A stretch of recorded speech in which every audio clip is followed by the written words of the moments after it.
Is it possible that poverty is another factor that is missing? So, Gopi, your thoughts. Yeah, thank you for asking that. I just spoke about this on Thursday, actually at Google, where I also teach a course on financial wellness. And in the course, I started by talking about health, and everyone said they want to be healthy. And for me, health has five dimensions. Usually, we think of health as just physical health, but that is just one of five dimensions. For me, health is there's physical health, where your musculoskeletal system and organs are in a peak state and high performing. There is mental health, your cognitive function, your thought process working well. There is emotional health, your thoughts and feelings in response to the situation are healthy and positive. There is spiritual health, again, your sense of connection to something that is larger than yourself, that gives you meaning and purpose as to what you're doing in this world and your relationship with everyone else and the whole planet.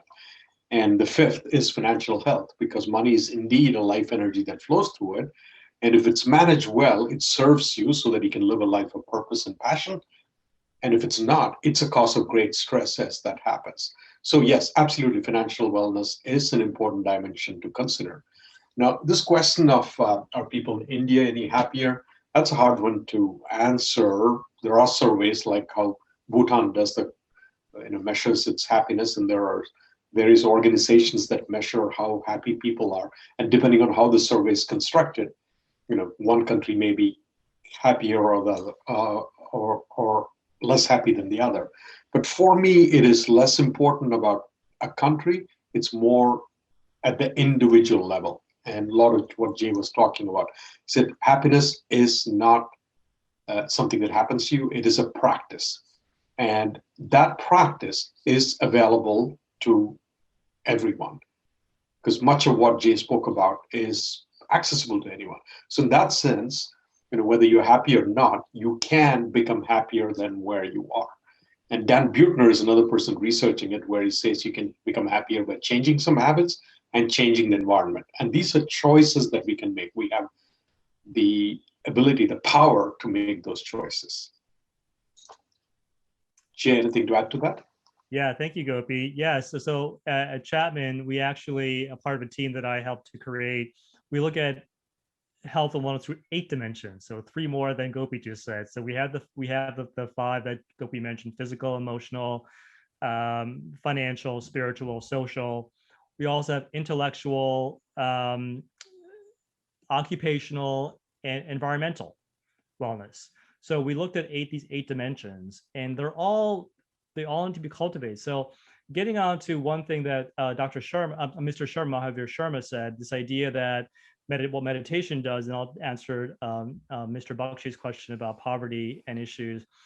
What meditation does, and I showed the slide earlier on about the strong connection between the amygdala and the hippocampus, and the weaker connection between the prefrontal cortex and the amygdala. What meditation practices do is they help to build that weaker connection. The connection that's generally neurobiologically weaker, that now becomes the new pathway. So anxiety and stress reinforce that short pathway between the amygdala and the hippocampus. But with training and practice, that's what mindfulness does. In fact, it's the work that I do.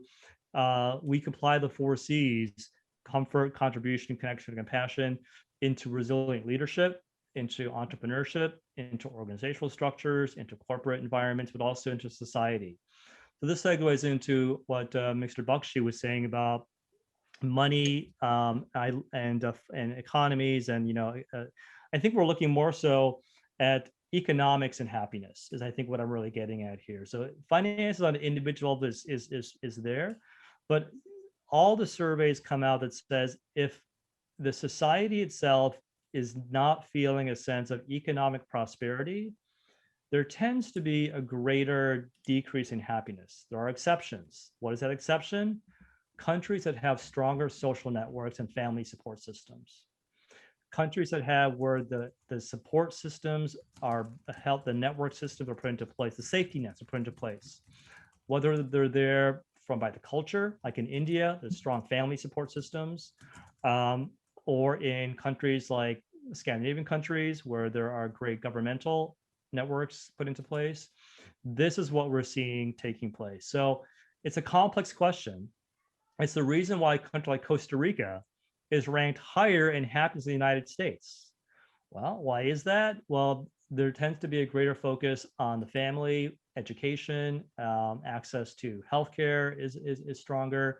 So there are many factors that go into prosperity of a country beyond just individual finances. There's the socioeconomic constructs that are embedded into the culture of the society.